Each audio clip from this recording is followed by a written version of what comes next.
ആദ്യമായി തവനൂരിൽ UDF പതാക പാറിച്ച VS ജോയ്ക്ക് Malappuram DCC ഓഫീസിൽ ആവേശോജ്വലമായ സ്വീകരണം നൽകി. അദ്ദേഹം പാണക്കാടെത്തി സാദിഖ് അലി തങ്ങളെയും കുഞ്ഞാലിക്കുട്ടിയെയും കണ്ടു. മലപ്പുറത്തെയും തവനൂരിലെയും മതേതര മനസാക്ഷിയുടെ വിജയമാണ് ഉണ്ടായതെന്ന് VS ജോയ് പറഞ്ഞു.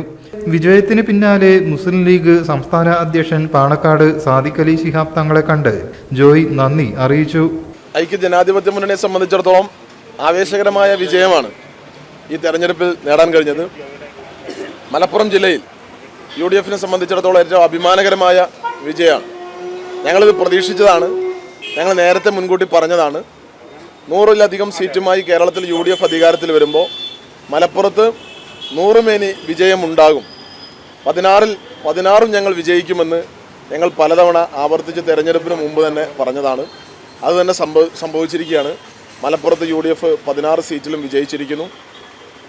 കോൺഗ്രസിനെ സംബന്ധിച്ച് മത്സരിക്കുന്ന 4 സീറ്റിലും വിജയിക്കാൻ കഴിഞ്ഞു. വിജയിച്ച UDFൻ്റെ സ്ഥാനാർത്ഥികളെല്ലാം വലിയ ഭൂരിപക്ഷത്തിന് ആണ് വിജയിച്ചിരിക്കുന്നത്. അഭിമാനകരമായ വിജയമാണ്. മലപ്പുറത്ത് 16 സീറ്റിലും UDF വിജയിച്ചു വരുമ്പോൾ തവനൂരിൽ തങ്കത്തിളക്കമുള്ള ഒരു വിജയമാണ്. തവനൂർ നിയോജകമണ്ഡല രൂപം കൊണ്ട് ഞങ്ങൾക്ക് ഇതുവരെ ജയിക്കാൻ കഴിയാത്ത ഒരു മണ്ഡലമായിരുന്നു. ആ മണ്ഡലം തിരിച്ചു പിടിക്കുക എന്നുള്ളത് ഒരു ബാലികേറ മലയാണ് ഞങ്ങളെ സംബന്ധിച്ച്. പക്ഷേ ഐക്യ ജനാധിപത്യ മുന്നണിയുടെ പ്രവർത്തകർ ഒറ്റക്കെട്ടായി ഒരു മനസ്സോടെ ടീം UDF ആയി നിന്ന് പ്രവർത്തിച്ച് ഒരു വലിയ വിജയം ഉണ്ടാക്കിയെടുക്കാൻ കഴിഞ്ഞു. തവനൂരിനെ സംബന്ധിച്ചിടത്തോളം അത് ഒരു റിയൽ മലപ്പുറം സ്റ്റോറി ആയിട്ട് തന്നെയാണ് ഞങ്ങൾ ഈ വിജയത്തെ കാണുന്നത്.